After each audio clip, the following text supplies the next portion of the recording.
Yeah, good morning to all of you. We have spent two classes on the constitution of alloys and phase diagrams, and this is today's class is the third class. Today I am going to cover about iron carbon phase diagrams and phase transformations. So in the first class on 18th we discussed about the fundamentals of an alloy, what is an alloy, how to develop an alloy, and all. And then we also discussed about the phase diagram, how to develop a phase diagram, how to develop a binary phase diagram, how to develop a ternary phase diagram. All these things we have already discussed in the first class. In second class also we discussed many types of binary phase diagrams such as isomorphous system, eutectic system, eutectoid system, peritectic system, peritectoid system, monotectic system, and syntectic system. Okay. Today's I have given you two assignments. I think you might have done the assignments. So if you have doubt, you can ask me. You can raise your question, raise your doubts. Today's class I am going to cover about iron carbon phase diagrams and phase transformations. So this assignment I have given you last class. This was assignment number 1 and this one assignment number 2. Have you done both of the assignments? Have you got? We will discuss about both assignments during question answer session during last 15 minutes of my talk. Okay. So in iron carbon phase diagram, you have a iron. Iron is your solvent, and carbon is your solute. Okay. Let us discuss about the allotropy of pure iron. How iron, when you melt iron, what happens, and when you solidify iron, what happens. That thing we'll discuss. First, let us discuss for a aluminum. For example, aluminum or magnesium or any metallic material. So if you melt aluminum, suppose I am going to draw the time temperature diagram for a, let us say for a aluminum, pure aluminum. What will happen? This is temperature, this is time. So the melting point of aluminum 660 degrees centigrade. So when you melt aluminum, for example, up to a temperature of 1000 degrees centigrade, and from 1000 degrees centigrade, if you solidify, what will happen? After some time, whenever it will reach up to the melting point of aluminum, then what will happen? The phase transformation will happen from liquid to solid, and whenever here you will have 0% solid crystal and here you will get 100% solid transformation, then your TTD diagram, your time temperature diagram will look like.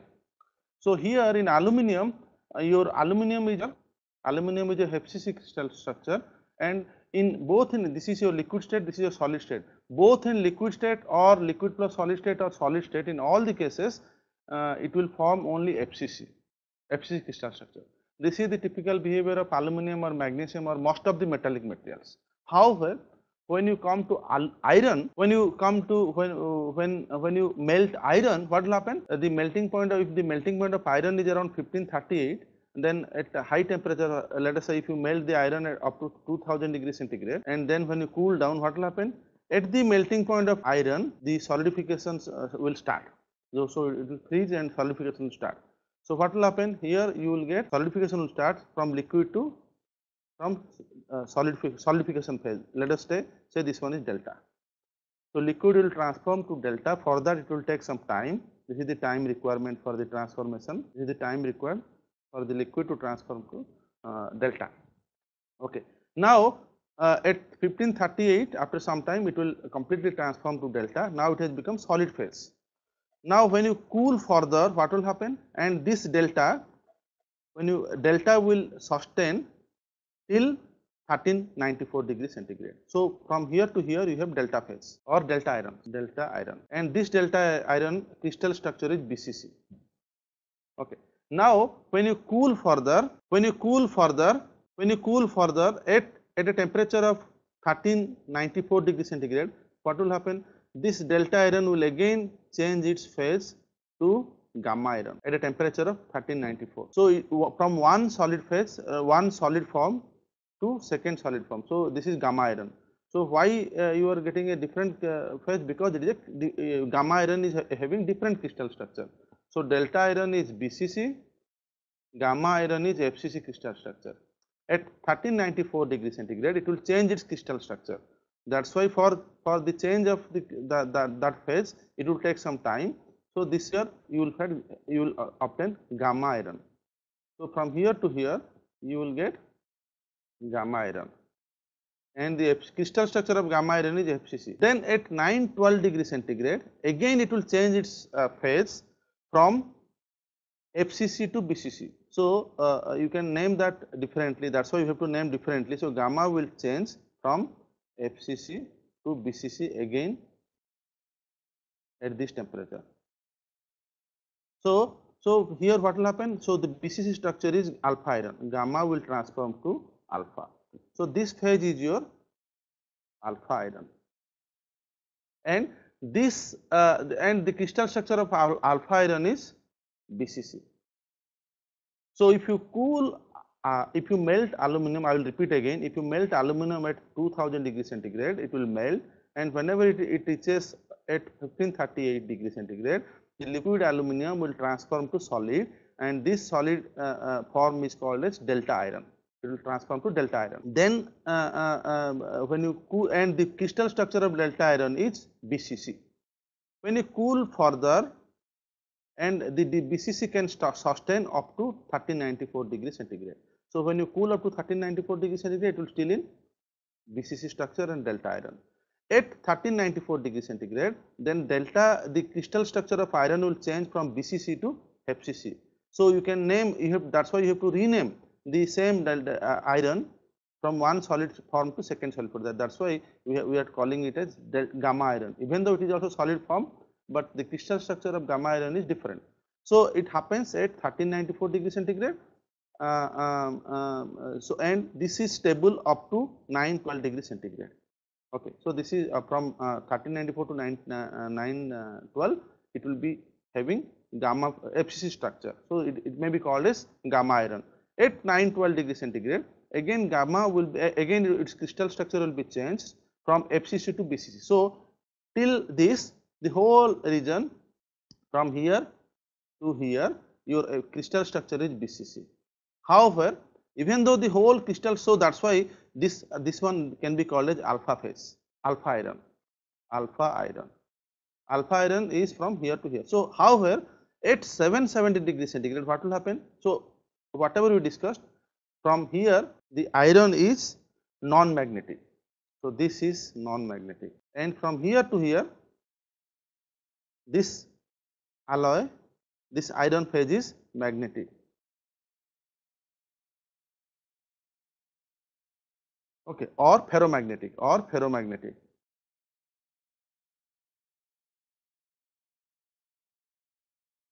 and this one you can call it paramagnetic. You can call it paramagnetic.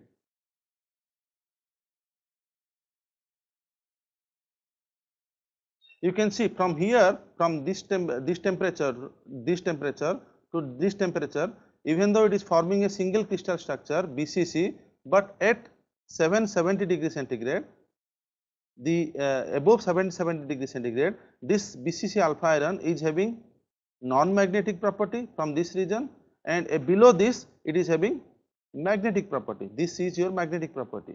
It gives magnetic, the iron is in magnetic region, so it is called as ferromagnetic. Okay, that's why at this temperature you are getting a dip. So what we, however, in case of aluminum or magnesium, your phase transformation will happen like this: liquid plus solid, and solid. So this is the typical nature of iron, which so iron can transform at one temperature. It will be in BCC structure. At one temperature, it will be in BCC structure, that is called as delta iron. Then at some temperature, it will be again FCC structure, that is called as gamma iron. At some temperature below less than 912 degree centigrade, it is again BCC structure, so it may be called as alpha iron. So when you melt iron till the melting point, and when you solidify, it forms three crystal structure. BCC, it transforms from BCC to FCC, and then from FCC to BCC again. That's why it is called as allotropy of iron, pure iron. So in all, however, the conventional material behaves like this, whatever we saw in this figure. Titanium also has this kind of allotropy, and few metals also have this kind of allotropy, and iron is one among them. Now, when you make a iron carbon alloy, what happens? Now you want to make a iron carbon alloy. You want to make a iron carbon alloy. As we discussed, when you make a iron carbon alloy, then what will happen in an iron carbon alloy? Iron has three phases. What are the three phases? Iron has three phases. It has BCC. You can say BCC, that is from 1390 to 94 to 1530. It has BCC structure, then it has also FCC structure, again it is transformed to BCC structure. So you can see the same thing, iron, suppose this is the phase diagram of iron and carbon. What will happen? At this temperature you are getting, at this 1538 to 1394, this is BCC, then from again 1394 till this temperature, and from here to here it is again, I am talking about only this line, this point, this is BCC, from here to BCC is up to here, then from here to here is FCC, and from here to here is BCC again. Now this is a typical phase diagram of iron carbon phase diagram. You can see here, now this side is carbon and this side is iron. So if you, what does it indicate? It indicates that it forms, when you add carbon to iron, it forms three solid phases. One is this is one solid phase, then this is one second solid phase, and this is a third solid phase. Okay, it forms three solid phases, and this range is called as, we said this is first one is delta iron. So let us call this phase as delta phase. Let us call this phase as delta phase. Now second FCC is called as gamma phase. So that's why this range, it is FCC crystal structure. Let us tell this one is gamma phase. Now this phase is, here also you have one form, this is your BCC, this is alpha phase. So alpha solid iron. So this, let us tell this one is alpha phase. So if you see, what does this indicate? This point indicate the solubility of carbon in iron. So the solubility of delta phase, solubility of carbon in delta iron is, in delta ferrite, iron is up to, this is 0.09. So it means delta iron can dissolve up to 0.09% of carbon at maximum, at this temperature. At what is the temperature? At 13, around this temperature, around 1493. What is the solubility of carbon in gamma iron? You can see this is around 2.14. So solubility of carbon in gamma iron is 2.14% at 1411 47 degrees centigrade. So what is this point? This point says solubility of carbon in alpha iron. This is called as alpha ferrite.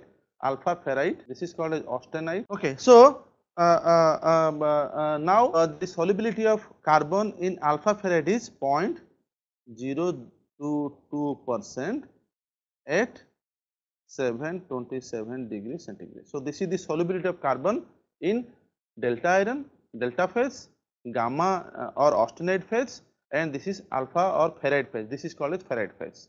Okay. Now this is liquid. This is delta, one solid phase, gamma is second solid phase, alpha is third solid phase. What happens? What will happen here? This side is liquid, this side is delta, so this will be liquid plus delta. What will be here in this region? So this side is delta, this side is delta, and this is gamma. So what will happen here in this region? In this region you will have, this is your Fe3C. This 6.67 is called as Fe3C.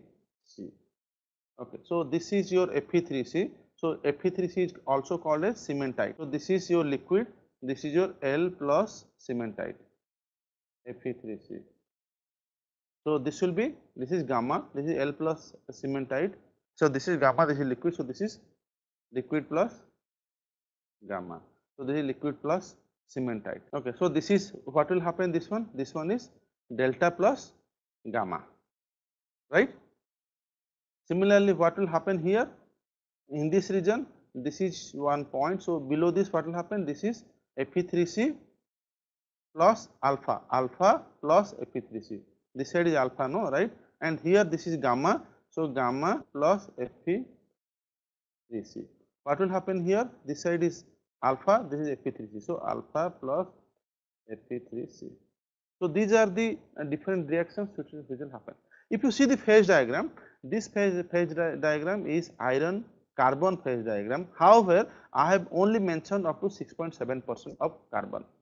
Okay, why? Because for engineering applications, 6.7% of carbon is more than enough for all kind of engineering applications. So in this combination, say from 0 to 2.14, this percent, this is called as steel. So all the steels are falling under, in all the steels the carbon percentage will be up to 2.14%. So the maximum percentage of carbon in any kind of steel is up to 2.14%. It may be low carbon steel, it may be high carbon steel, it may be medium carbon steel, anything, it may be anything. So carbon percentage will be this much. If the carbon percentage is higher than 2.14, it means in this zone from 2.14 to 6.7, this is called as cast iron. This is cast iron. So in a steel from 0 to 2.14% of carbon is falling under steel category. Steels are having carbon percentage up to 2.14%, and the cast iron, if the carbon percentage is more than 2.14% and up to 6.7%, then this is called as, this is 6.7%. This is called, these are called as cast iron. They are called as cast iron. Okay. So and so why not 100%? 100% carbon? Why don't you, why can't we draw the iron carbon phase diagram up to 100%? We can draw, but for engineering applications, 6.7% carbon percentage is more than enough. That's why instead of drawing iron carbon phase diagram, we can, instead of calling iron carbon phase diagram, we can also call the same phase diagram as iron cementite phase diagram. So so this is your cementite, or you can tell iron carbide phase diagram. You can tell iron carbide. So this is your carbide, iron carbide or iron cementite phase diagram. So you can call also call like this. Okay. So this I have drawn the same thing. We discussed about all the things, like this is delta, delta plus gamma and all the things. Can you tell me the reactions? We have discussed about all kind of three-phase reactions such as eutectic, eutectoid, peritectic, peritectoid, monotectic, syntectic and all. In a particular steel, you get three kind of phase reactions. Okay. So before that, what we discussed? We discussed about the phase diagram of iron carbon phase diagram. We saw this is iron, this is carbon, and all the things are discussed. So this is your steel, and this is your cast iron. So what is the percentage of carbon in steel? How can you do that? Okay. So now in iron carbon phase diagram, what we have? We have a delta ferrite, we have gamma, and we have alpha. These three are single phase solid solutions.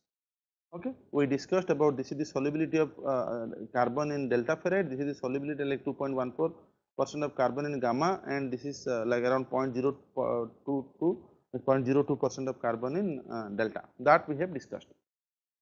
Okay. Now,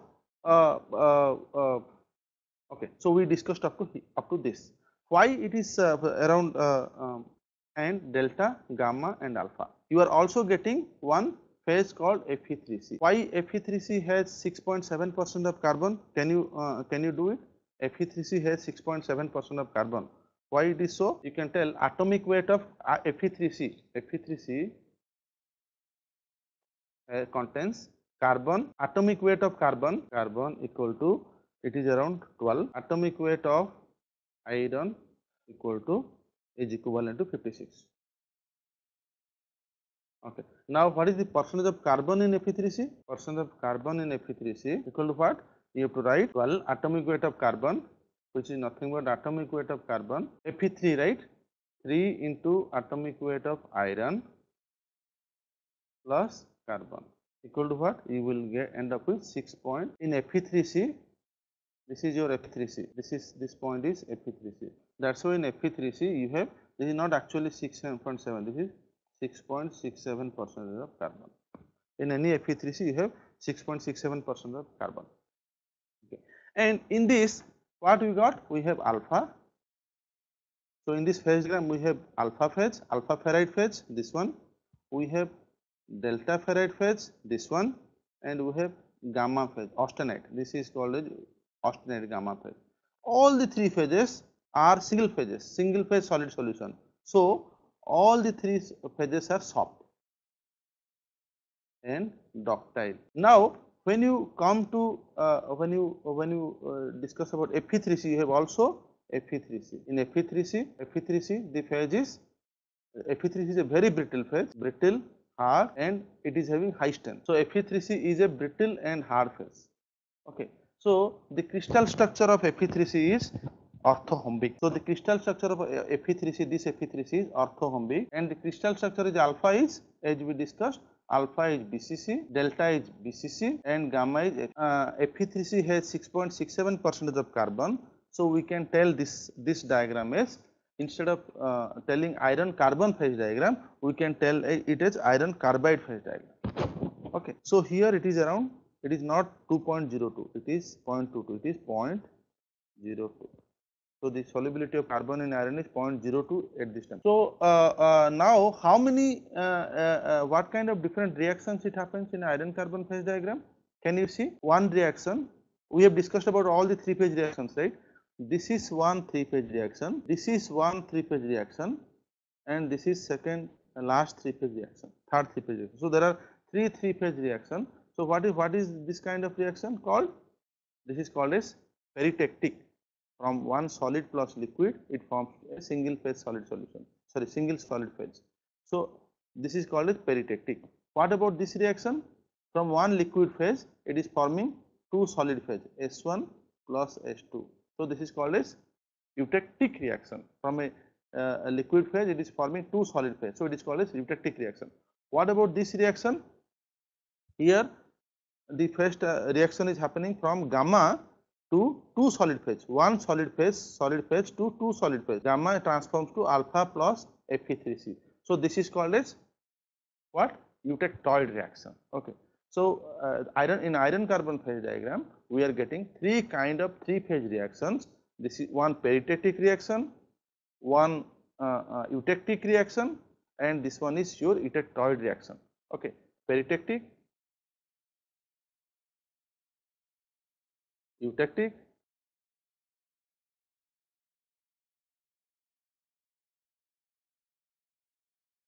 eutectoid reaction. And this eutectic reaction is happening in the, for the cast iron, as we discussed. For this zone is coming under cast iron, and this zone is steel. So eutectic, both eutectic, peritectic and eutectic, these two reactions are happening for steel, and this eutectic reaction in iron carbon phase diagram is happening in cast iron. Okay. And what is the degree of freedom at all the 3 points? These are invariant points. So if you do, degree of freedom will be 0. Degree of freedom at all the 3 reaction phase points, peritectic, eutectic and eutectoid points, reaction points, you will get a 0 degree of freedom. So what is the eutectic reaction? Now which is eutectic reaction? What happens in eutectic reaction? This is your one point. Okay. So in this, at this point, eutectic reaction happens. And what is this?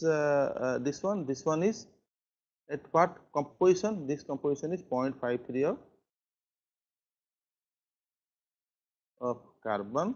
And what about this one? This one is, sorry, this one is 0.53. This one is 0.53. 0.53% of carbon, and this point is 0.17% of carbon, and this point is, this is 0.09. Now tell me, what is the weight percent of liquid? So in this is eutectic reaction. What happens in eutectic reaction? Liquid, here delta plus liquid, right? L delta plus liquid transforms to what? Gamma. Gamma. So this is your peritectic reaction. Here delta is your what crystal structure? Delta is and gamma is FCC. So now in this peritectic reaction here at this point just above this, can you tell me just above this point, can you tell me percentage of liquid, weight percentage of liquid is how much and percentage of delta is how much? Quickly calculate and tell me. You can quickly calculate by using lever rule, and can you tell me what is the percentage of liquid and what is the percentage of solid? Take 1 minute, calculate and tell me. So what you have to do? You have to do lever rule to know what is the percentage of liquid and what is the percentage of delta. Just above this point, I am talking like just above this point you have two phase. This is delta plus liquid, this two phase. I want to know just at this point what is the fraction of liquid, weight fraction of liquid, and what is the weight fraction of solid, that you have to find out. Please quickly do and tell me. And weight fraction of liquid, weight fraction of solid, and in liquid what is the composition of carbon. In liquid what is the composition of carbon, and in solid what is the composition. Composition means I want to tell carbon. So this is iron. In iron you have carbon, right? Composition means what is the percentage of carbon and iron here, and what is the percentage of carbon and iron. So you have to simply use lever rule. So as per this, what is this? This is the line. I am asking exactly what is happening above this line. So this is the line. So this is your 0.09. This is of carbon. This is your 0.53% of carbon, and this point is at the peritectic reaction. You have 0.17% of carbon, and this side is your 0.099. This is your delta side, and this side is your, in this side you have liquid. So what is the lever rule? Anybody has done? Yeah, percentage of liquid equal to, how did you get? So percentage of liquid will be equal to percentage of liquid equal to that. So that's why percentage of liquid means this side. So you have to use this by this. So equal to what? What is this? 0.17 minus 0.09 by 0.53 minus 0.09 equal to, it is around 18.18%. What is percent of solid? You can do 100 minus this, you will get the answer. Or for percent of solid, you have what you have to do? You have to use this distance by whole distance, because solid is here. So as per the lever rule, you have to use the opposite side, other side. So percent of solid, for percent of solid you have to use 0.53, means this distance, minus 0.17 by 0.53 minus 0.09 equal to it will come around 81.22%. And what is the carbon composition here? For getting carbon composition, what you have to do? You are talking about this point, no? What you have to do? You have to draw a horizontal line, and you have to draw a vertical line to know what is the composition. This is your percentage of carbon. Sorry, percentage of carbon in solid phase, solid state. So it means delta H, this much percentage of carbon. So delta H, how much percent of carbon? This one. So 0.09% of carbon. And what is the composition in liquid? Sorry, percent of carbon composition. My second question is composition, right? What is the composition of liquid? So this is the liquid, right? So you have to draw a horizontal line, then you have to draw a vertical line. This is the composition of liquid. So this is around 0.53. So 0.53% of carbon is the composition of liquid. This is about peritectic reaction at this point. Similarly, calculate for the eutectic reaction. Calculate for this eutectic reaction quickly and tell me. This is your eutectic reaction, right? Calculate that and quickly tell me. In eutectic reaction, what happens? From one liquid state, it transforms to solid phase. So liquid transform to, if you cool, you will get two phases, gamma plus Fe3C. Isn't it? Okay, now tell me, just above this, so liquid transforms to gamma plus Fe3. So just in this phase line, when your composition is somewhere here, around eutectic point, just below this eutectic point, what is the percentage of liquid and what is the percentage, what is the percentage of gamma? You will have two phase, right? And what is the percentage of Fe3C below this line? Please quickly do it and tell me. And also tell me the composition of carbon in gamma, composition in gamma and Fe3C. Yeah, quickly tell me, do and tell me what, use lever rule and do the reaction. So I will tell you, this point is 2.14 as it is shown, and this point is 6.67, and this point is 4.3. Everything is known. Tell me quickly, calculate and tell me. So yeah, what is 52.6%, correct? 52.6%, around 52%, and 48%, correct. So you will get around 52% of gamma, and here you will get 48% of Fe3. Simply you have to do for this. What you have to do? 4.3, this one, right? Gamma, right? You have to take 4.3 for getting gamma. So this side is your gamma, this side is obstinate. For getting gamma, what you have to do? 6.67 minus 4.3 by 6.67 minus 2.14 will become 52%. Similarly, Fe3C also you can get accordingly. 4.3 minus 2.11 by 6.67 minus 2.11. So you can get this Fe3C composition around this fraction. And this eutectic reaction is happening in case of cast iron. So if you are discussing, if you are dealing with steel, so you will no need to bother about this eutectic reaction. Okay. So what is percentage of carbon in gamma and Fe3C? Anybody has calculated? Percentage of carbon in gamma is this one. What is this? Gamma is 2.14%, and percentage of carbon in Fe3C is around 6.7%. Okay. So yeah, Mr. Rupesh asked what is the difference between Fe carbon diagram and Fe cementite diagram. So both are same. Fe carbon, in Fe carbon diagram you have to represent iron with 100% of carbon, or you can also represent iron with 6.67% of carbon. However, in Fe3 Fe cementite phase diagram you have to represent iron with cementite percentage, and we have also discussed in a cementite composition, Fe3 composition, carbon percentage is 6.67%. That's why instead of telling iron carbon phase diagram, we can tell Fe cementite or carbide phase diagram, and this is 6.67%. So this is Fe carbide or cementite phase diagram. So instead of telling iron carbon phase diagram, you can write this as carbide or cementite. Okay, next one is eutectoid reaction. Which is your eutectoid reaction? Your eutectoid reaction is this one. What happens in eutectoid reaction? Or if I zoom this area, it will become something like this. So this is your eutectoid region. So this point is same as this point. Here you get eutectoid reaction where your gamma transforms to. So before that, let us come to the previous case.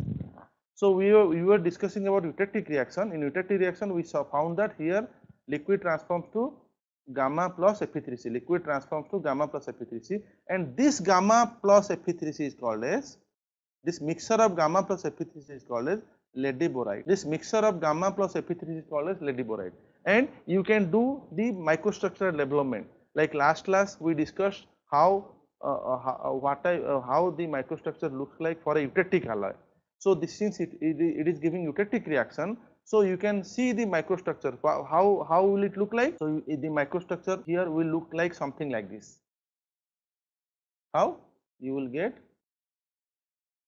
the layer structure as you discussed, isn't it? From liquid to solid, and one is the layer structure is of equal fraction because you got 50-50%. So this liquid will transform to gamma plus Fe3C. So gamma is also 50%. Gamma is 50%. Fe3C is also around approximately 50%. So the fraction of this lead boride fraction will be around 50-50%. So this may be your Fe3C, and this is your gamma. Okay. So like 50-50% fraction you will get the microstructure. So we have already discussed about this. So as we discussed, what we discussed in when we discussed eutectic reaction, it is a three-phase reaction, right? This is a three-phase reaction. So this is your eutectic point. So this point is from this region is called as hypoeutectic.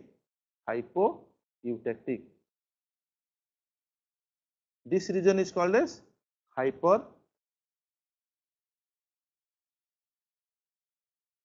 eutectic, isn't it?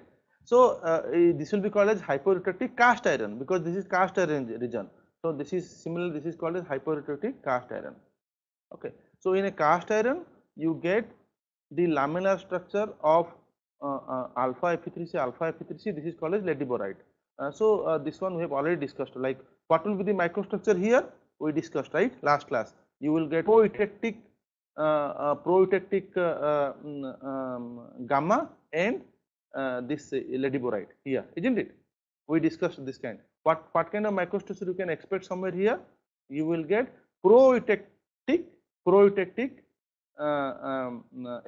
cementite, proeutectic cementite plus liquid, isn't it? And when you come here, what will happen? Here, what kind of microstructure like this? And here, what kind of microstructure you can get? You will get a microstructure with proeutectic Fe3C and this layered structure. Like exactly we discussed like in the previous class. We have discussed about like a similar kind of diagram in the previous class. So you can see that and you can develop a microstructure at home. So this is about eutectic reaction, which is valid only for cast iron. Now let us discuss about eutectoid reaction. So in which is your eutectoid reaction? This is your eutectoid reaction.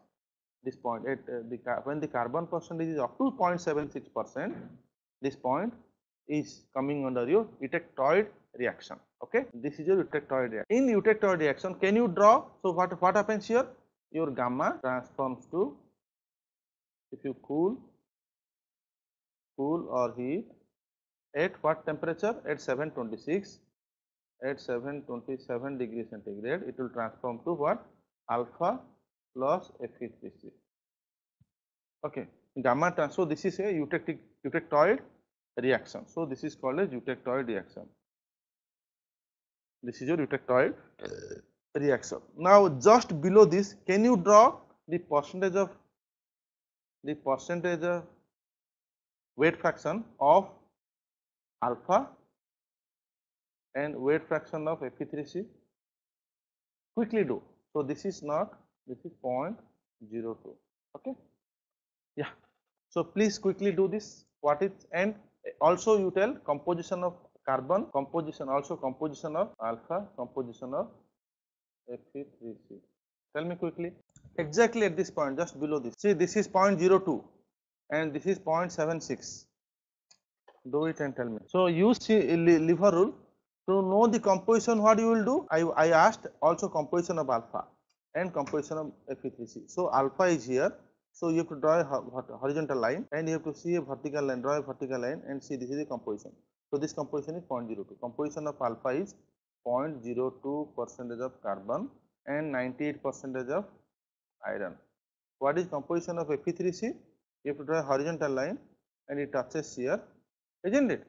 So that is the composition of. So for composition of Fe3C, for the composition of Fe3C, you have to see here. This is 6.7%. So Mr. Alpha has written a 65%. How, if when you draw, when you calculate, so you are here, right, in this zone.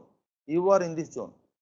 I have only taken a few zone, but when you cool from here to here, it becomes alpha plus Fe3. So you have to take the whole composition. So what is percentage of alpha?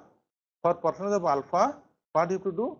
You have to take percentage of alpha. So you have to consider this line by the whole line. When you do like that, what is the value? So this line equal to 6.67 minus, this is 0.76. 6.67 minus 0.76 by 6.67 minus 0.02 equal to how much? Similarly, what is Fe3C? Fe3C will become this Fe3C this side, right? So 6.67, sorry, 0.76. So Fe3C will become 0.76 minus 0.02 by 6.67 minus 0.02. So what is the answer? Can you calculate and tell me? And what is Fe3C? Yeah. So correct. So Mr. Rupesh has calculated correctly. It is around 89%. And what is Fe3C? Yeah, Fe3C is 11.13%. So your ratio of carbon and Fe3C is 88.89% and 11%. Alpha equal to 89%, Fe3C equal to 11%. So you can approximately tell that. So alpha by Fe3C, alpha is to Fe3C, the ratio is 8 is to 1, isn't it? So the ratio of alpha is to Fe3C is 8 is to 1, correct? Now what is the density? So now this is the weight fraction, we are in the weight fraction. So what is the volume fraction? Volume equal to, for volume fraction you need the density. So if you take the density of alpha and density of Fe3C, the density of alpha ferrite is around 8 gram per centimeter cube, around 7.9 gram per centimeter cube. And similarly the density of Fe3C is almost same, 7.8 gram centimeter cube. It means the density of both alpha and Fe3C are same. Since both density of both alpha and Fe3C are same, so the volume fraction of the ratio of volume fraction between alpha and Fe3C also falls in the ratio of 8 is to 1. It means your alpha has, it means when you do alpha percentages, alpha volume fraction is 8 times higher than the Fe3C percentage. Okay. Now similarly, draw the microstructure at the eutectoid composition. Draw a line. I will draw a line. This is my eutectoid composition, right? Draw a line and tell me what will be the microstructure here, what will be the microstructure just below this or this point, and what will be the microstructure here. Quickly do it. Microstructural development. How would the microstructure will look like at 3 points? So here what will happen? You have at, this is, suppose this is point 1, this is point 2, and suppose this is point 3. At point 1, what kind of microstructure you can expect? At point 1, this is point 1, this is point 2, and this is point. So point 1 is something falling here. I'm drawing the same thing here also. Point 1, point 2, and point 3. So point 1 is falling in a single phase zone, gamma zone. It means you will get here, you will get a single phase solid solution, gamma. So now we are discussing about eutectoid reaction, where the reaction happens from one solid phase to two solid phases. So we discussed how the microstructure develops in a eutectic system. At the eutectic reaction point, we found that liquid transforms to two solid phases.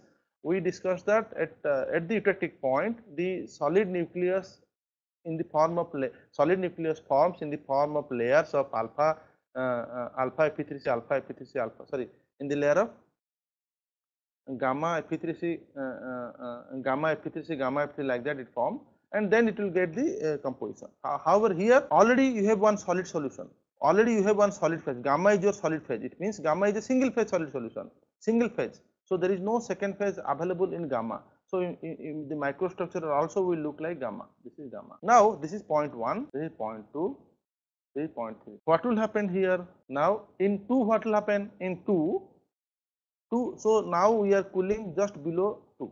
So what will happen? Just at the point of 2, what will happen? Solid nucleus, already the microstructure is gamma. At 2, already the microstructure is gamma. Gamma is existing. Then on the gamma grain will be transformed to here. Again one more solid phase, two solid phases will form, the alpha and delta. Where it will form? It is getting a space to form. Grain boundary is already there. So this is called a heterogeneous nucleation. So the solid nucleus of solid particles will form exactly at point 2. So how it will look like? It will look like something like this. How it will form? It will form in the ratio of 8 is to 1. So solid crystals will form, it may form 8 is to 1. So alpha will be 8, again 8 is to 1. Similarly here also in each grain 8 is to 1. We are talking about eutectic reaction. Similarly it will also form here. So here 1 is, I will keep 1 in between. So what is this one? This is your Fe3C, and this is your Fe3C, and this is alpha. So the ratio of alpha to Fe3C equal to 8:1. So in that ratio, solid crystals will form. So these solid crystals will form. It may form homogeneously. It may form throughout the microstructure also. These are the solid crystals, but it is getting along the boundary. It gets the energy state is high. So if it finds something like grain boundaries or precipitates or some second phase particles, there is a high chance that this kind of nucleus forms at those interfaces. So since you are getting a grain boundary here, there is a high chance that these solid nucleus of alpha beta layers will form along the grain boundary. Now what will happen at the temperature here at 0.3? At 0.3, you will have same grain. In the grain, these layers will grow. These layers, whatever form, these layers will grow in the ratio of 8:1. We are talking about nucleus. Similarly, this layer will grow in this direction. This layer will grow in this direction. This layer will grow in this direction. So this layer will grow in this direction. So you will get grain here like this. Similarly, this layer will grow like this. So you will get something grain like this. So if I change the color for easy understanding, so you will have one layer in between. So this layer is your Fe3C, and other layer is your, so and the ratio is again alpha is to Fe3C equal to 8:1. So 8 volume fraction of alpha is there and 1 volume fraction of Fe3C will be there. So this kind of microstructure will be developed in eutectoid composition in a steel. So this is the steel, right? So exactly at the eutectoid composition. So what will happen somewhere here or here? So now this is eutectoid composition. When you are talking about steel, so this range, this is your eutectoid composition. This range is called as for like eutectic composition. The line which touches from here to here, left towards left side, is called as hypoeutectoid steel, and this is called as hypereutectoid steel. Okay. So now we discuss the microstructural development for a eutectoid composition exactly here. Similarly, what will be the microstructural development for a hypoeutectoid or hypoeutectoid steel somewhere in this zone? Now let us develop the microstructural development in a hypoeutectoid steel. It means somewhere here, somewhere here. If I draw a line, how my microstructure will look like. Now take a condition here, 0.1. So take exactly below this 0.2, 0.3. This is 0.3. This is your just exactly this point. This is your 0.4, and this is your 0.5. Now let us develop microstructure at 0.1, 2, 3, 4, 5. 1, 2, 3, 4, 5. 1, 2, 3, 4, 5. Okay. So how can you develop this one? How will it look like? At 0.1, you have a single phase gamma. You have a gamma grain. So you will have at 0.2, what will happen? You have gamma grain at 0.2. 0.2 is just crossing over this line. So at 0.2, this gamma, you have alpha plus gamma. So what is this region? So this is gamma, and this region is alpha plus gamma. Yes or no? So alpha will nucleate. Alpha grains will solid crystals of alpha will nucleate from this on this beta. So solid crystals of alpha will nucleate. Where it will nucleate? As we discussed, you have only also gamma grain. So this is gamma. On gamma, you will get solid nucleus of alpha.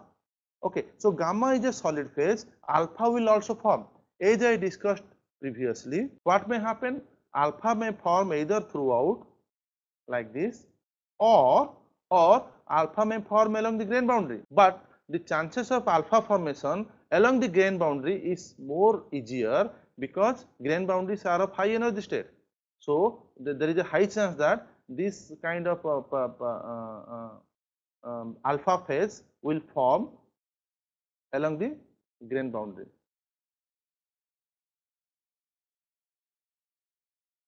just it will, the solid crystals will form. This is alpha on gamma grain boundary. So this will be the microstructure at point 2, just at this point. At this point you get this kind of microstructure. What will happen at point 3? Point 3 is just above this line, eutectoid line. Okay. So what will happen at point 3? You have same gamma grain.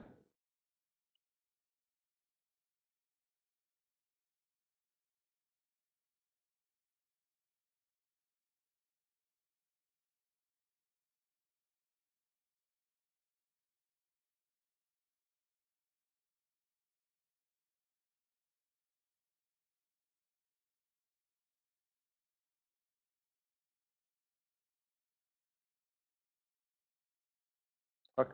So what will happen? These solid crystals at point 3, these solid crystals whichever is formed here, these solid crystals will grow.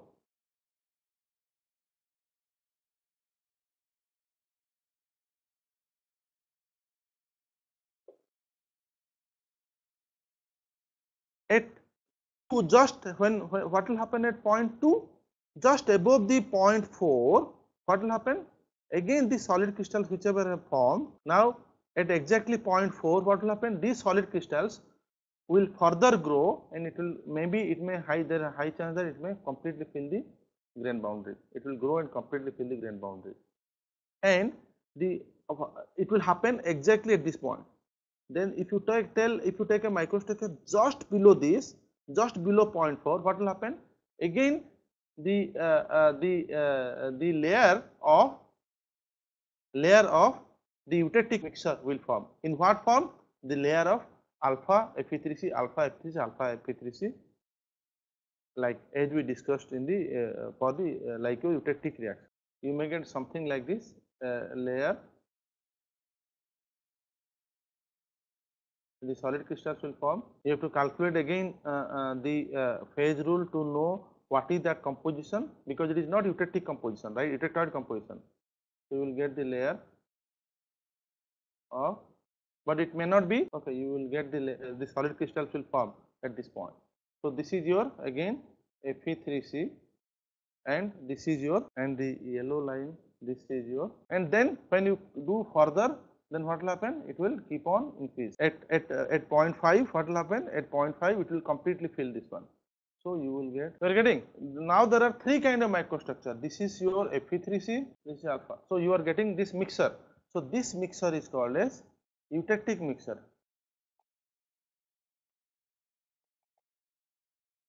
And you have also one more alpha. You have also one more alpha. What is this? You have also one more alpha. This is alpha. This alpha is forming like this, right? This alpha. So this is alpha. This is alpha. So here already alpha is there. This is alpha. So you have 2 kind of alpha. One this alpha, and second this alpha. So this alpha is called as, this alpha is forming fast, and on this alpha, this layer of alpha Fe3C, alpha Fe3C are forming. So this alpha is called as pro-eutectoid alpha. So you have 2 kind of alpha. One is pro-eutectoid alpha, which forms along the grain boundary. Then you are getting a mixture of alpha Fe3C, alpha Fe3C. Okay, so this alpha Fe3C is there. So this Fe3C, you have to maintain the ratio from the lever rule. So this is alpha, this is your eutectic alpha, this is pro-eutectoid alpha. Okay, this is eutectoid alpha, this is eutectoid mixture. Sorry, no, not eutectic, this is eutectoid mixture. This is solid alpha, this is eutectoid mixture. This is pro-eutectoid alpha, eutectoid alpha. This is eutectoid mixture. This eutectoid mixture contains alpha plus Fe3C. Okay, and this is called as perlite. This eutectoid mixture, this mixture is called as, so in a hypereutectoid alpha, hypereutectoid composition, anywhere you take somewhere here or somewhere here or somewhere here, this is hypereutectoid range.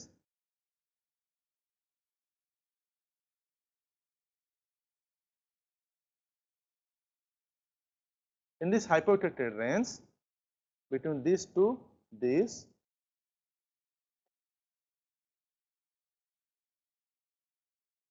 you will end up with this kind of microstructure where you will get a pro-eutectoid alpha and perlite. So the mixture is pro-eutectoid alpha and perlite. Perlite is a mixture of again alpha plus Fe3C. Perlite is a mixture of alpha plus Fe3C, and you are getting a protected alpha plus perlite. Okay. What will happen in a hyperrotated alpha 5 hyperrotated composition? Now this is which is hyperrotated composition? Hyperrotated composition in this range.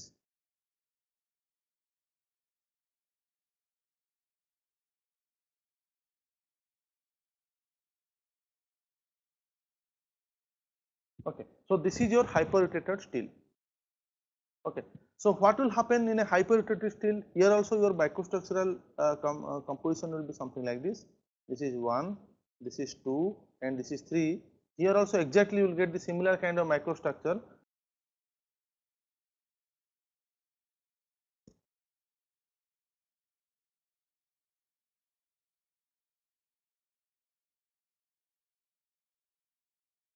Here I can directly write this is gamma, gamma, gamma, and in 2 what kind of microstructure you can expect?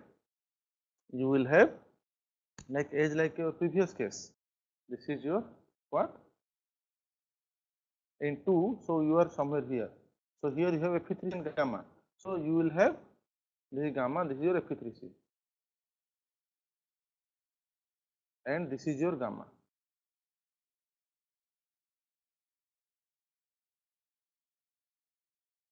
Okay.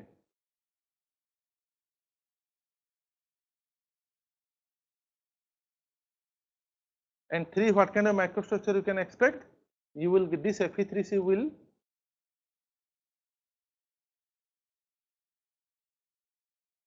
you will get a layer of Fe3C.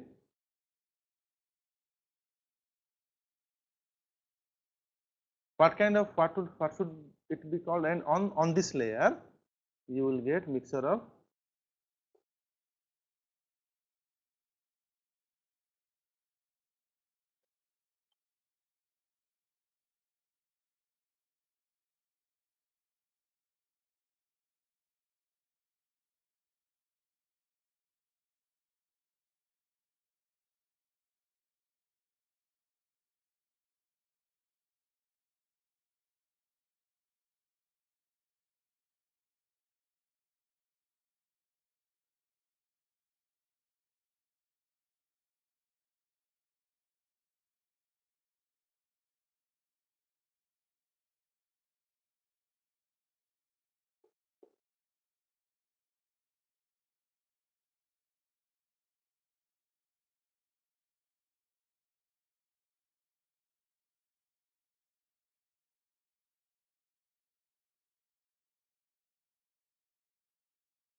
so what will be this one? This one is Fe3C again.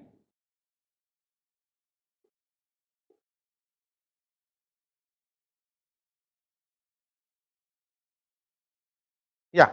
So now sorry, there was some problem in audio. Now is it audible? Okay. So what will be the microstructure somewhere here? If you take this one, this point as 1 and this point as 2, at point 1 you will get single phase alpha solution, and at point what kind of microstructure you can expect? This is your alpha. On alpha grain you will get what? Fe3C cementite. On already alpha is there, and on alpha you will get Fe3C cementite. How will it look like? It may form throughout, or it may fall along the grain boundary. It may also chance that it may fall throughout. So this this is your beta, your Fe3C. So now this is what we discussed. We have taken a steel composition. We have taken a steel composition in this zone, and we have found the microstructural development, and in each area, because steel contains maximum of 2.14% of carbon, that's why steel is falling in steel. You are getting two type of steel, hypoeutectic or hypereutectic. Sorry, this is hypoeutectoid, and this is hypereutectoid. This is hypoeutectoid, and this is hypereutectoid. And now we discussed, and this is eutectoid. Now we discussed the microstructural development in a eutectoid composition and the microstructural development at different temperatures in a hypoeutectoid composition as well as in a hypereutectoid composition. We also developed if it is not falling in any eutectoid region like this here, what will be the microstructure. So in any kind of steel you will get similar kind of microstructure. So if your composition, carbon composition is fall in this range, then you will get this kind of microstructure. If your carbon percentage will fall in this range, you will get hypoeutectoid kind of microstructure. If your carbon composition will fall in this range, you can get hypereutectoid kind of microstructure. And then with this iron and carbon, they also are some alloying element in steel. So you can see some typical. So what we discussed till now in a steel, what are the different constituents? One is alpha, second one is gamma. Both alpha and gamma are of single phase. So you can see this is alpha and this is gamma. The microstructure looks like almost same. So you can see in alpha you are getting single phase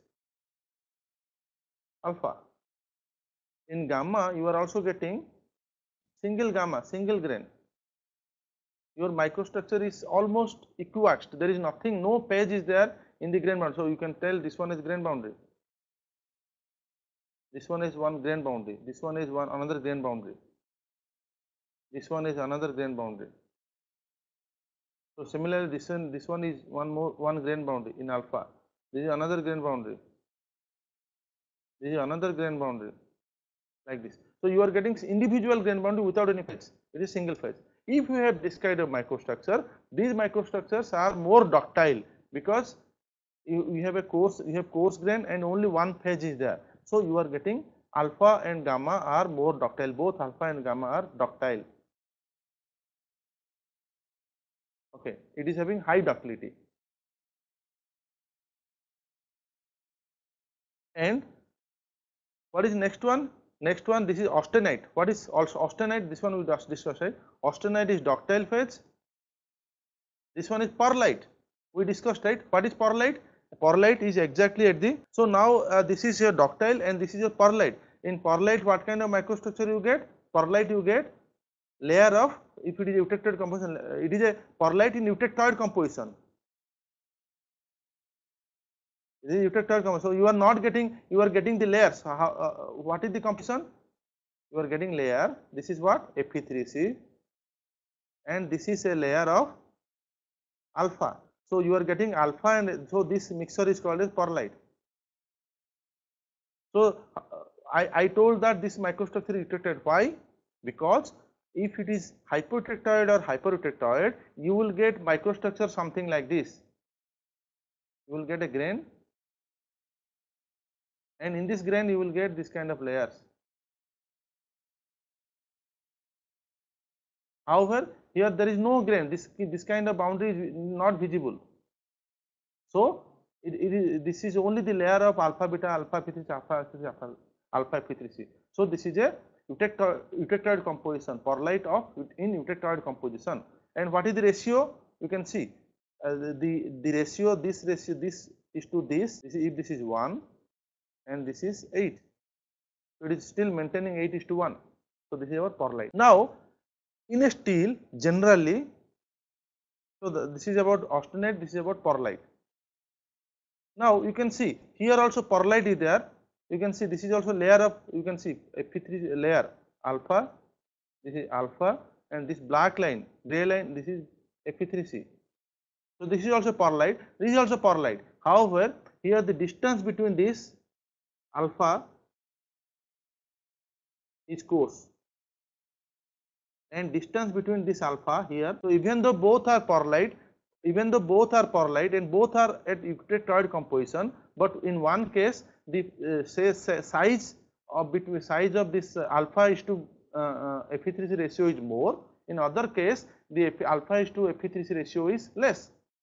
Alpha by Fe3C ratio is less. That's why you are getting fine pearlite. You are getting this gap is less. However, here this gap is more. So this is Fe3C. This is alpha. So this is 8, maybe 8 or 7 or something, and this is 1. However, here these are fine. This may not be 8, less than 8, and this is 1. Okay, what will happen if you have this kind of microstructure and this kind of microstructure? Now in we will discuss afterwards. So in any kind of steel, what we discussed till now? Till now we discussed in any kind of steel, steels are falling in this zone. Till now whatever we discussed, steels are falling in this zone. This zone is your steel zone. In the steel zone you are getting either alpha or gamma or this one perlite. So perlite forms somewhere this zone, in this zone. So this is your gamma phase, single phase. We discussed that gamma equal to ductile, alpha equal to ductile, Fe3C equal to hard. So in a perlite structure, you have something, no sorry, in a perlite structure you will have something like this.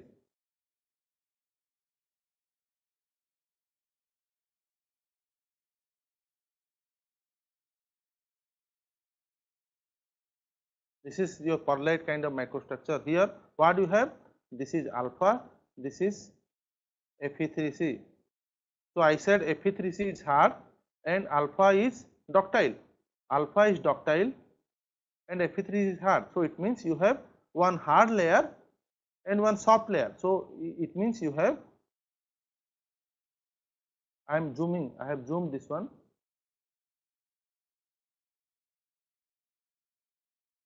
So this is your alpha, this is soft,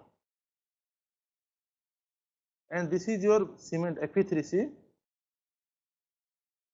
which is very hard.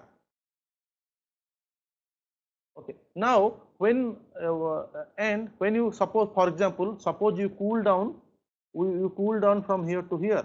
So here what will happen? Here you have this kind of microstructure gamma. You have a single phase. There is no obstruction. So what will happen? What will be the mechanical property? This one. This is a ductile material. When you test this material, you will get very low strength and high ductility. Why? When you deform any material, the dislocations move along the slip plane, along the closely packed slip plane, and along the slip direction. So suppose dislocation will start here and it move like this, and before moving it is getting, so dislocations are moving like this, and these grain boundaries are acting as the obstruction for the dislocation motion. Okay, so if in a material you have more number of grains or more number of obstructions, then it will obstruct the dislocation motion during deformation. As a result, to overcome these obstructions, you need to apply high stress. So the strength of that material will be high. It means if a material has more number of obstruction for dislocation moment, that material will have to overcome more number of obstructions. You need to apply more stress, so strength of that material will be high. If some material has less number of obstructions, then you have by applying less force you can overcome those obstructions, so the strength of the material will be low. So here in a FCC, in a gamma iron, you have few number of grains and the distance between each grain is high, so you have very less number of obstruction. For example, in this you have only 3 grains, it means you have 3 obstructions. So when you apply, you will get a ductile property, strength will be low. Now what happens here in a perlite structure, or when you cool here you have a microstructure like this, alpha Fe3C, Fe3C is your hard and alpha is brittle. Now how dislocation will move here when you deform this kind of material? Dislocation will move from one boundary to other. Here there is no grain here, it will move something like this, so dislocation will move something like this, and wherever it will find, so our dislocation will move in the alpha phase, because alpha is a ductile phase, and wherever it will find this brittle Fe3C phase, that brittle Fe3C phase will obstruct the dislocation motion. As a result, you will have high strength. So if you have more number of Fe3C phase, for example, here if I have something, this same structure, I will have something like this.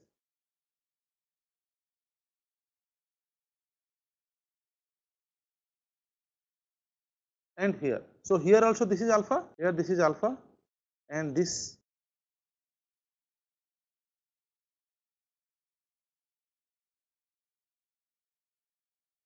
is your, this red color thing is your Fe3C. Now, what will happen when for dislocation motion here the distance between this is less. So the dislocation will move from in alpha grain, as I said, because alpha is ductile.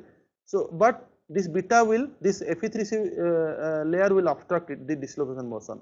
So here you have more obstruction. If you take a same volume from here, same volume, then here if your spacing between alpha, if the ratio of alpha and Fe3C is more, it means in case of coarse perlite, you have more spacing between this, so you will have less number of Fe3C boundaries. In a fine perlite with the same volume fraction, suppose your volume fraction is same, instead of 4 obstructions, 1, 2, 3, 4, you how many obstructions you are having here? 1, 2, 3, 4, 5, 6, 7, 8, 9, 10. 10 obstructions are there.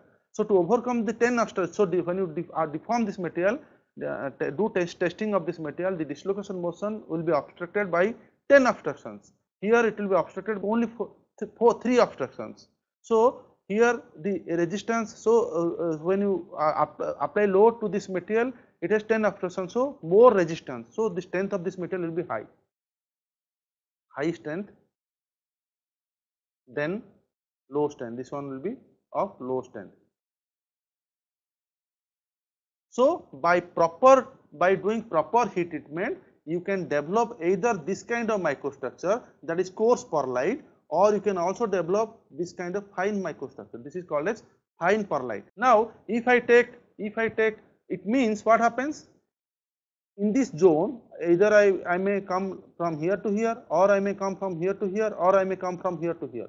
Everywhere you will have a perlite kind of microstructure. If I will come from here to here, in between you will get a grain boundary, and in that boundary you will have, in this zone you will have a protected alpha, and in this here you will get a protectoid gamma. That is only the difference. If you are in the eutectoid region, then you will get this kind of layer of alpha Fe3C, alpha Fe3C, alpha Fe3C. But depending upon your heat treatment condition, the layer structure, the spacing between alpha and Fe3C will vary. So by controlling this nature, you can control the mechanical properties. For example, this will have low mechanical strength, and yield strength or ultimate tensile strength, it will have high strength. Similarly, if you further refine the microstructure, you will get further high strength.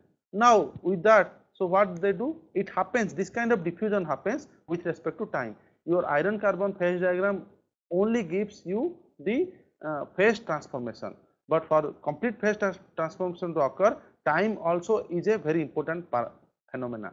For example, suppose this is your eutectic line. I will draw my eutectic line. I will draw my eutectic line. Okay, so this is my eutectic line. Okay, now what will happen? Now from this temperature, eutectic temperature, TE, suppose it is 726. From this temperature, if I cool fast, and I will sufficiently allow just near this, I will cool fast and sufficiently allow cool this with time. This is temperature. Now if I cool it from this temperature, for example, I have a eutectoid mixer.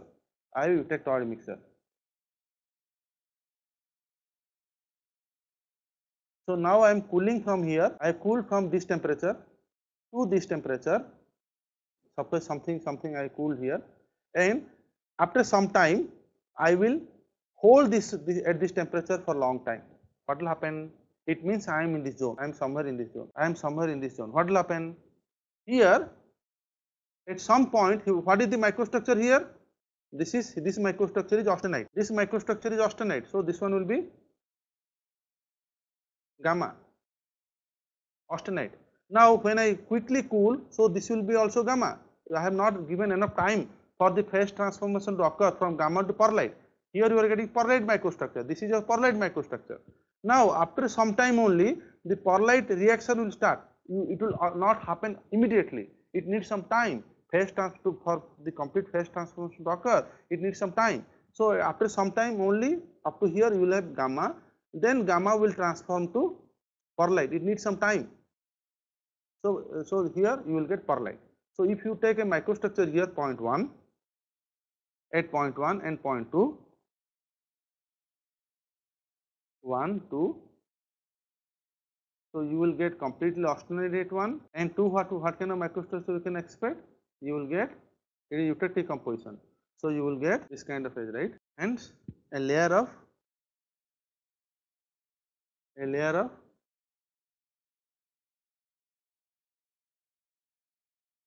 so a layer of pearlite. This is your pearlite,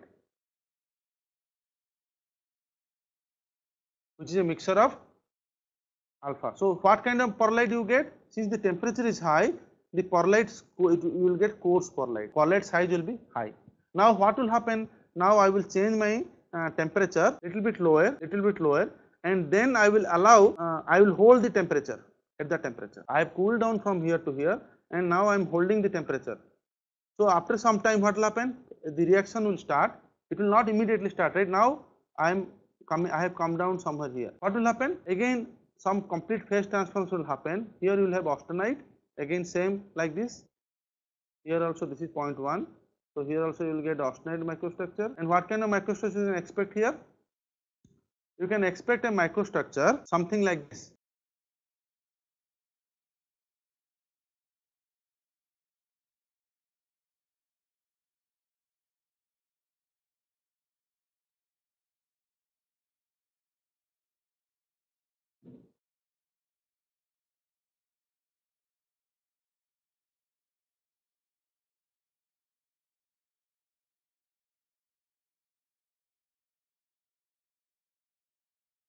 So here what kind of microstructure? Here also it is pearlite, but it is not coarse pearlite. You will get fine pearlite.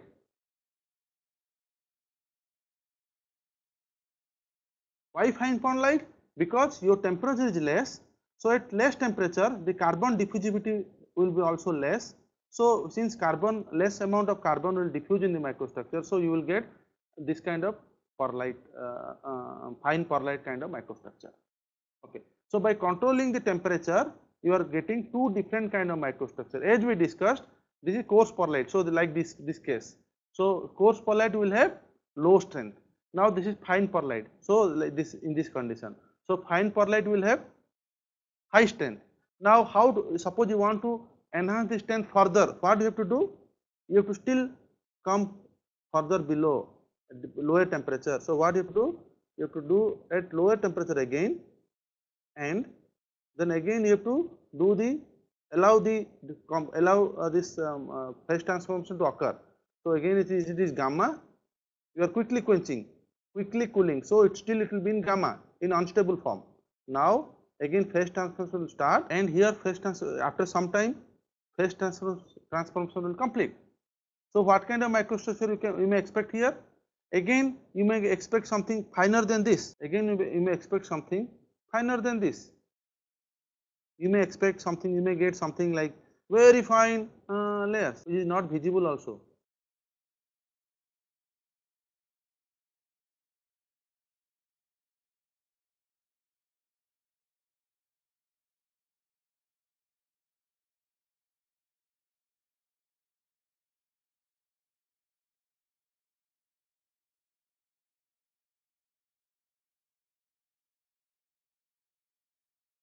So you will get very fine layer.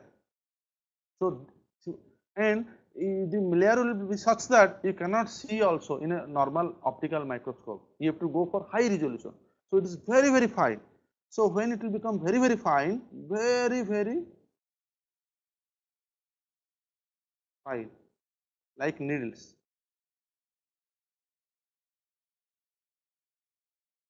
So this is called as, just to change the name. This name is called as bainite.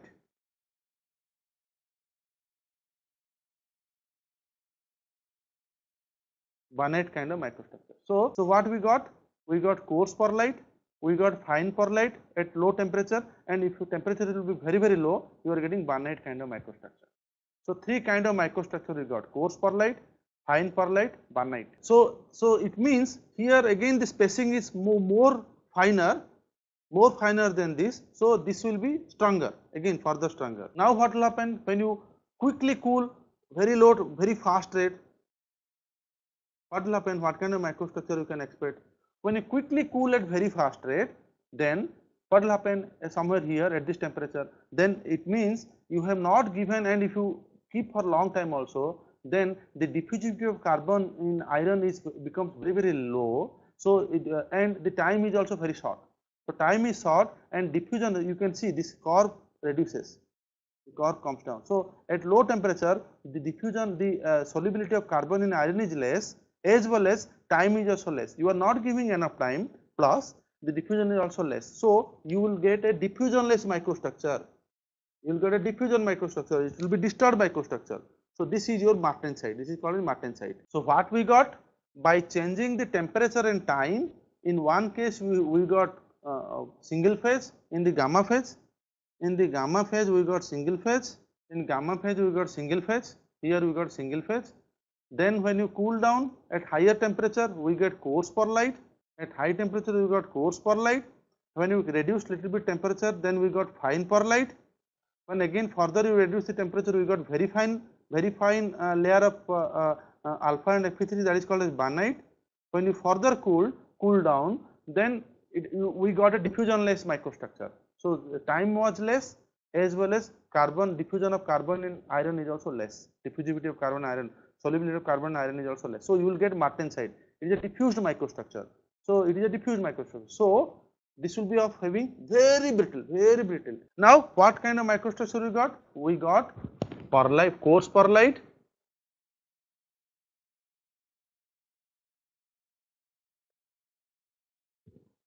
fine pearlite, bainite,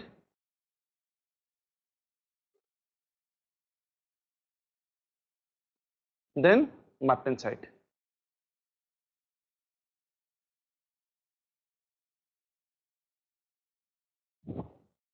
Okay, now which is of high strength? In strength wise, you can get like this relation. Strength wise relation will be something like this.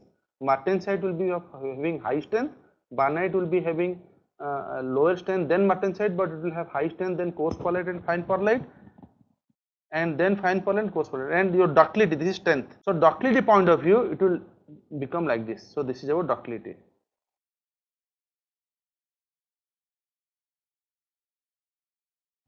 Okay. So this is called as phase transformation. So if you want to, now by controlling the heat treatment, you can develop four different kind of microstructure: coarse pearlite, fine pearlite, bainite and martensite, and each has a particular type of property. For example, martensite has high strength, bainite has moderate strength, fine has moderate strength, coarse has low strength. However, coarse pearlite has high ductility, martensite has very low ductility. So by controlling this, you can get your desirable phase. This is about your phase transformation. Okay, this is about phase transformation. So what happens? So this kind of phases are forming any kind of steel. So by control, so they do different kind of heat treatment to get any one kind of microstructure. There are many more microstructures also, but these four are very important. For example, spheroidite and all. So but these four microstructures are very important for steel. So if this kind of microstructure only forms at some time. So time should also be brought in to get this kind of phase transformation. How phase transformation happens? In phase time, so how to represent the phase transformation in a steel? So this slide tells you about that. So if you see the right hand side, it tells you this is the Rn. This is the equation. You can see Arabim's equation. Arabim's equation says that the fraction of phase transform is related to time, and this equation is something like this. It means here 50% phase is transformed, here 100% phase is transformed. What type of phase transformation is happening in a steel? Steel zone is from somewhere here. This is your steel zone. This is hypo zone. This is hyper zone. Yes or no? Now you may have any composition, either this composition or this composition or this or any composition within this. So what is this transformation in steel? This transformation starts from what? One is nucleation. What nucleation? This is phase transformation, cooling transformation. So if you cool from here to here, what will happen? What will happen? The solid nucleus will form. Now you have a solid phase from gamma to alpha plus Fe3C. So at this point solid nucleus will form. How solid nucleus will form, that we discussed. How the microstructural development happens in a eutectoid alloy, that we discussed. Yes or no? How this nucleation form, as we discussed, if it is a pearlite microstructure, we discussed that at this point you will have something like this kind of microstructure. No, sorry. Yeah, gamma kind of microstructure, and from gamma will be transformed to a eutectoid network. But before that, how this nucleus form? This nucleus exactly at the point this nucleus form we saw, right? So nucleus of the layer of alpha, how it will form? It may form. So this nucleus may form in two types. Type 1, it may form. So this is your nucleus, right? It may form along the grade boundary.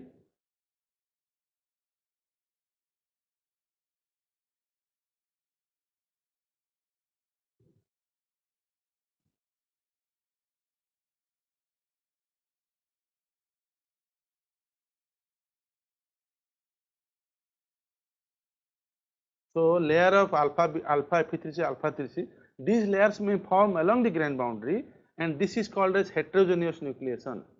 Heterogeneous nucleation means it will, this solid nucleation, this is nucleation, solid crystals nucleates, small tiny solid layers of alpha alpha epithelium, alpha epithelium. In case of particularly eutatic composition, this kind of layers, so solid crystal layers will nucleate at places where it will find some interface like precipitate or like second phase or like grain boundary, that is called as heterogeneous nucleation. Or this kind of layers may also form throughout uniformly.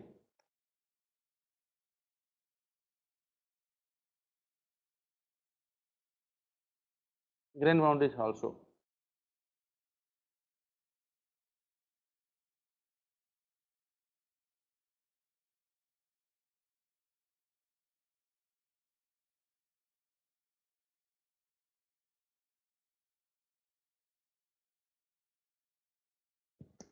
So after forming, so this is called as homogeneous nucleation. This is called as homogeneous nucleation. It will distribute throughout. So in which case you will get this kind of nucleation, in which case you will get this kind of nucleation? You will get homogeneous nucleation. For the homogeneous nucleation, you need a driving force. So what you have to do? So for that you have to do supercooling. So one or undercooling. So to get this one, you need a driving force. For example, if you want to get this composition, you have to heat it, and from this heat treatment temperature you have to cool down. Then you will get this kind of nucleation. So you need a supercooling effect. Okay, so to get this kind of, so because that supercooling degree of superheat will give you the driving force for formation of these solid crystals throughout the microstructure. If you are exactly want to cool from here to this zone, then there is no driving force. So the nucleus will find a place where there is an interface, and it will start nucleating from that interface. It may be grain boundary like this, or it may be some precipitate or second phase or something. So this is called a nucleation. Once the particle forms, so this is your nucleation point. So this tells us this is your nucleation point. For nucleation, it will take some time. So this is your nucleation point. Once the nucleation starts, then this curve tells you Arami equation to tell you about this curve. This curve, as mentioned by Arami, gives you the information about like time taken for completion of this solid phase. Growth of solid phase means from this condition to this condition.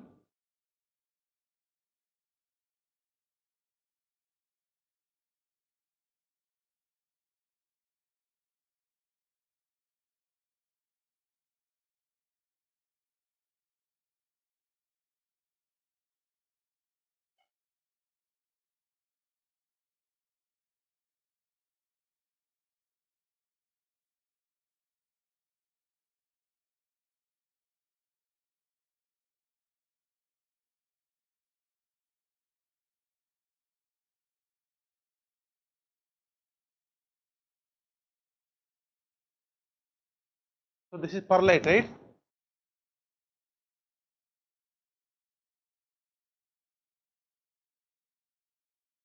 Austenite. Then, So the nucleation means in the austenite phase, whenever the first nucleation starts, the total thing is total time required for austenite to perlite is this much. In that nucleation happen here, it means in this condition only nucleation happens solid crystals, and from this position to this position. So here you have 0% austenite. So 0% austenite, 50% perlite and 90% perlite. So 100% perlite. So here you have 50% perlite, 100% perlite. So this figure gives you fraction of, this is fraction of transformation and this is time. Time required for initiation of the solid crystal to completion. It means from 100% of austenite to 100% of perlite. This curve will give you like that information. Okay.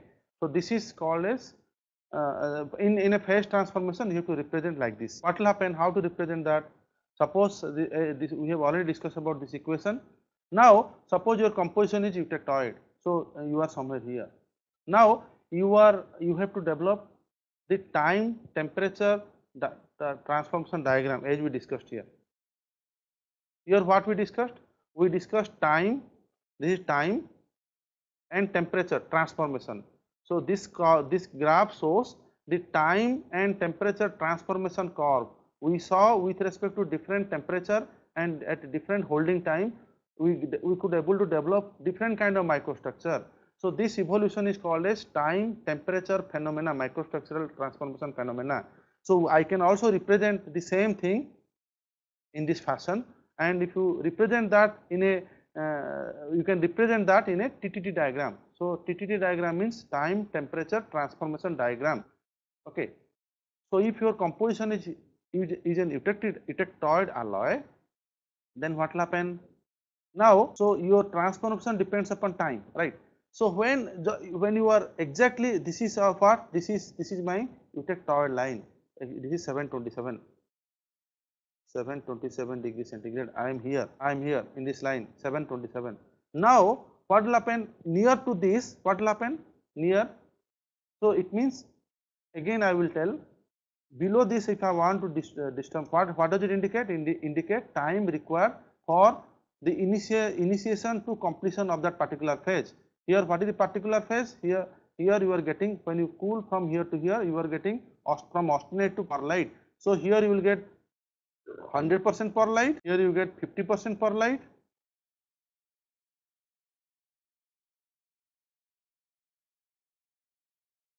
and perlite,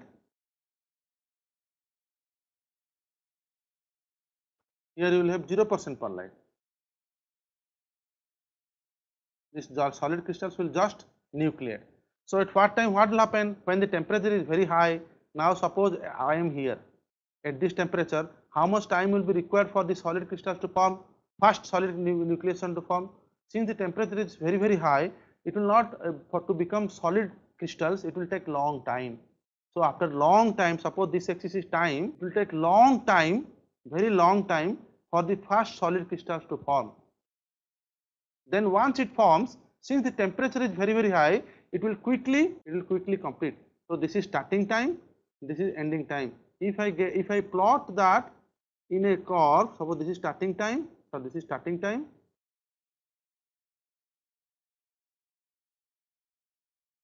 this is ending time, and this is my 50% time. Now I have got 3 data points.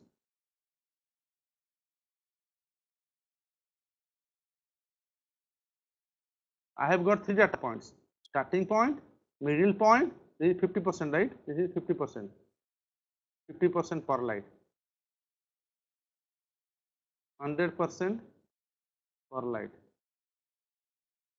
So this is my zone. So before this, it means at just below the eutectoid point, my temperature is very high. Since my temperature is very high, it will take more time for solid crystals to form. So nucleation will take more time. So it has taken from here to here this much of time to form the first solid crystal of alpha beta alpha epithelial layer. Then what happens? We may call it as pearlite. First pearlite transformation happened. For that it took long time. Then since the temperature is very high, it happened very quickly. So I got from this, I got this data point, I got this data point, at 50% I got this data point. Now I got 3 data points. What will happen when you cool little bit less time? Here. Now if you cool something less time, what will happen at this temperature? At this temperature, your temperature is lesser than this temperature is lesser than this temperature is lesser than this temperature. Since this temperature is lesser, the solidification will this first solid crystal will form faster than this temperature. So it may form somewhere here faster than this temperature. So since the temperature is low, for the growth of the crystal will also take longer time than this temperature. So now we are here. Previously we are here. This is point 1, this is point 2. This will take, this one was our earlier point 1. Now we are here at point 2. At point 2, the temperature is less. Since the temperature is less, so solid crystals may form easily. So at less time it may form. So that's why the solidification, let us assume that it is formed here at 10 to the 3 second. Okay. So here it formed at 10 to the 4 second. Here it formed at 10 to the 3 second because temperature is less. Since temperature is less, the crystal will also grow. For growing that completion of pearlite structure, it will take more time. So it took more time than this. So this time is more than this time. Now if I draw, and this is the 50% time. Now if I draw, I will get data point 1. At 50% I will get data point 1 more, and here I will get a data point 1 more. So I got 3 more data points. Now similarly, if I do at further lower temperature, what will happen? At low temperature, again what will happen? Again since the temperature is low, what will happen? It will take further more time. Since the temperature is low, the first solid crystal form at less temperature quickly. So it will form quickly. For example, it will form quickly, and then for complete growth it will take long time, very long time. So it will take, if it will form here, it will take long time. It will take very long time. If you join this point, if you join this point, and if you join this point, you will get 3 more points. So as you come down this side, it will go to this side. Now what will happen when you cool heat to here, cool at the temperature here? Here, when you come further, cool down further, what will happen? Even though temperature is less, there is a chance that the nucleation will start early, but the diffusivity of carbon in iron also reduces. Due to that, what will happen? The first solid crystal will form again. It will be in the reverse trend. So like this, so what will happen? If you join these 3 points, this is called as TTT diagram. So what will happen further? When you further go down the temperature, since it will take more time for diffusion because the temperature is very low and the diffusivity, solubility of carbon in iron is also low. So it will take further high time to diffuse. So you will get a reverse trend. So this is called as TTT diagram. So what you have to do? What does this line says? This line says that this is the initiation line for, here you have what? Full austenite. So this side you have austenite. This side what you have? You have pearlite. What does this line says? This line says that this is 50% transformation. So if you tell austenite as A and pearlite as P, then what will happen here? Then 50% P, 50% P, 50% A in this line. This is called as TTT diagram, and you can also develop TTT diagram for any hypoheteroid alloy or hyperheteroid alloy. It gives you the phase transformation. For example, here something like this. So in this TTT diagram, you have austenite. Which is austenite? This side is your austenite. I will tell A is austenite, and this is also austenite. And this side is your, in the top region, you will get coarse pearlite. In the top region, you will get coarse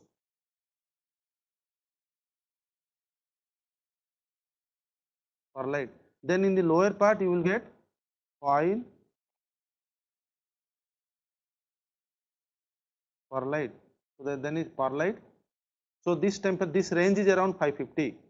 So here from 726 is austenite temperature, right?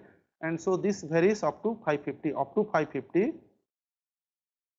generally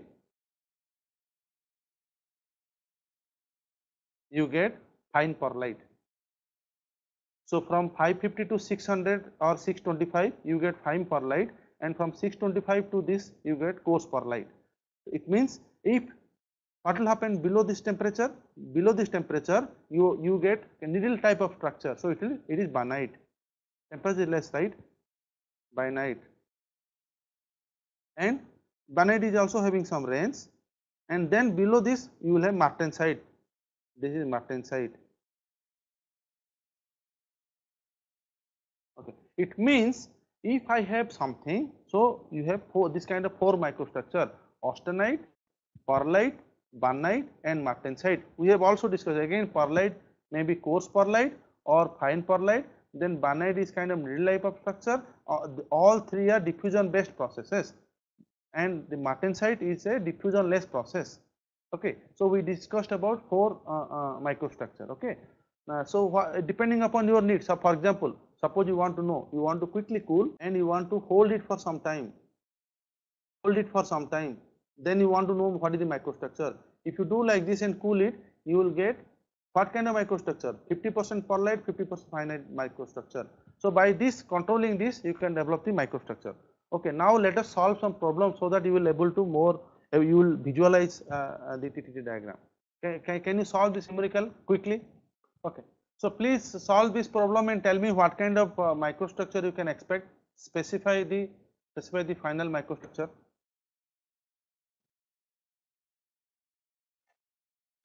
What will be the microstructure here? You can see an eutectoid alloy is subjected to heat treatment at 760 degrees centigrade for long time to obtain homogeneous austenite structure. Then the alloy is rapidly quenched to 400 degrees centigrade. It means you have heated this at 760 degrees centigrade. So you are somewhere here 760 degrees centigrade, and at 760 degrees centigrade you have hold it to long time to get homogeneous austenite microstructure. So here you will get something microstructure like austenite microstructure, only gamma, gamma, gamma in this zone. So you are here somewhere here. Now then the alloy is rapidly cooled to 400 degrees centigrade. So you have rapidly cooled, so this is 400 degrees centigrade. You have rapidly cooled to 400 degrees centigrade, you are here. Then hold up to, this is up to, hold up to 10 to the power 4, which is 10 to the power 4, this is 10 to the power 4, this is 400, hold up to 10 to the power 4, we are here. Okay, then quench to room temperature. So it means it has started from here and it has crossed this. It means after crossing this, this is the bainite region, B is the bainite region. This range B means bainite, P means perlite, A means austenite and M means martensite. So it has crossed the transformation. So this is starting a perlite, ending a perlite. So if temperature is more than this, you will get perlite. Temperature less than this, you will get bainite. So 100% bainite structure has already obtained. So you will get 100% bainite here. Now you are cooling it. Then what kind of microstructure you can get? You can get quench to room temperature, quench. So 100%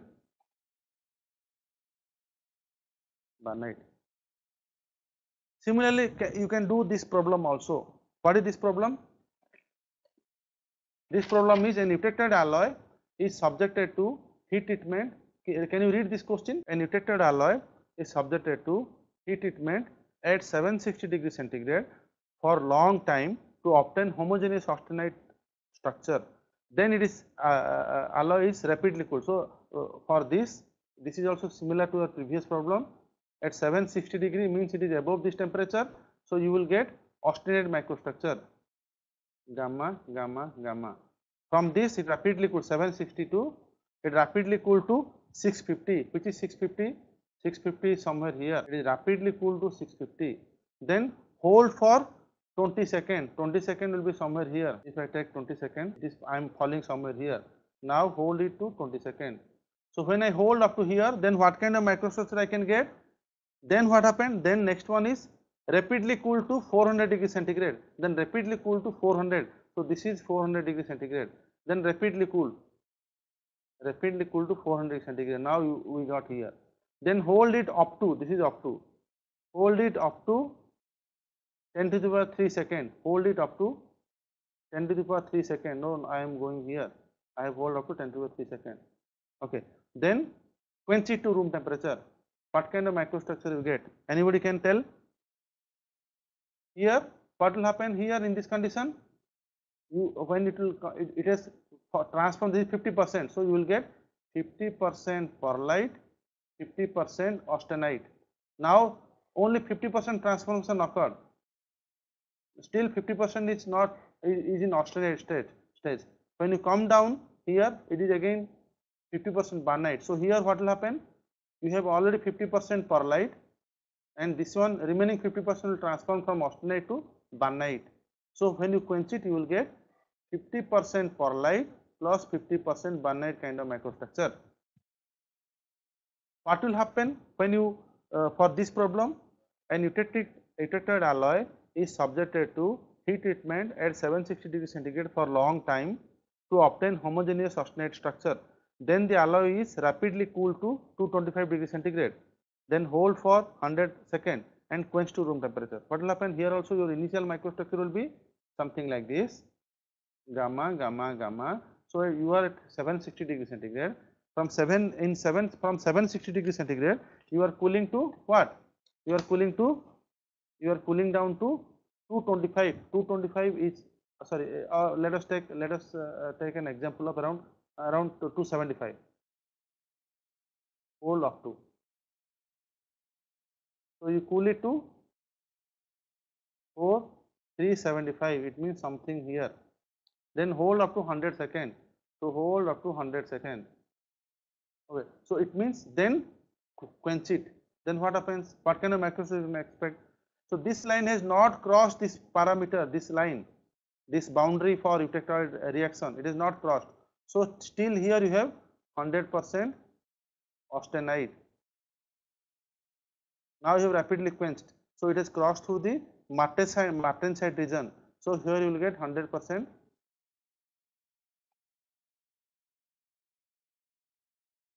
martensite. Similarly, you can also develop for a non-eutectoid alloy, for example, here, somewhere here, or somewhere here. So in this case, you will have an additional part.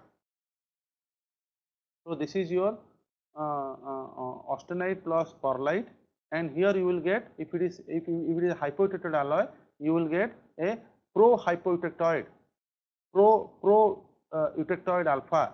So this is pro-eutectoid alpha you get. This is pro-eutectoid alpha, isn't it? So gamma plus perlite, you will get pro-eutectoid alpha here. So then you can also develop microstructure accordingly, whatever we discussed. Now this is about constant temperature, isothermal condition, isothermal transformation diagram.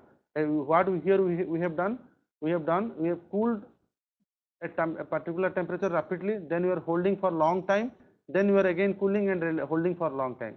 So this kind of phase diagram is phase transformation is called as isothermal phase transformation.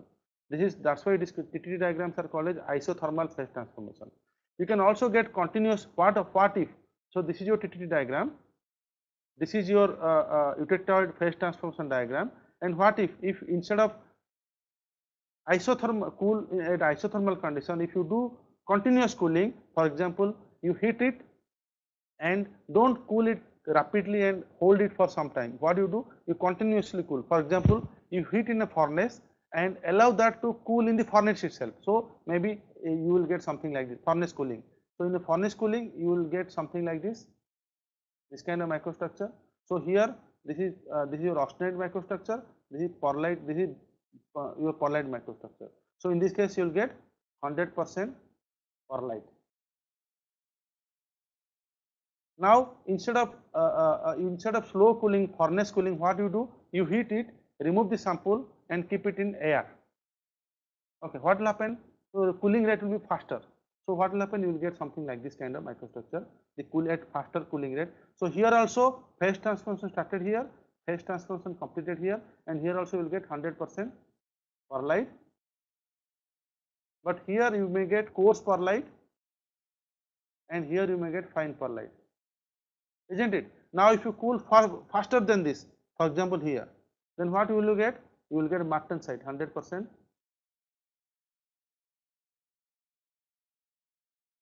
If you cool in a liquid media, quickly cool faster rate, at fast rate or something. If your cooling rate will be something, then you will get a desirable microstructure. For example, here you will get some fraction of it is touching here, means 40% of bainite and remaining fraction of other phase. So depending upon your cooling rate and wherever it touches to the this phase transformation diagram, you will get that particular microstructure. Okay. So thank you. This is about our phase transformation. Now I finished the syllabus. In the first two classes, we discussed about the fundamentals of phase transformations, fundamental of phase diagrams, and in today's class we discussed about iron carbon phase diagram and the phase transformations. So now I will clarify your doubt. Anybody want to interact with me? Yeah, so martensite is the hardest phase in the microstructure in steel, because martensite is a diffusionless process, and you are doing heating and suddenly cooling, and you are not giving enough time for the phase transformation to occur. That's why slight plastic deformation is happening inside the material, and you get very hard phase inside the martensite. As compared to perlite, fine perlite, coarse perlite, bainite and martensite is the hardest phase in phase diagram in steel.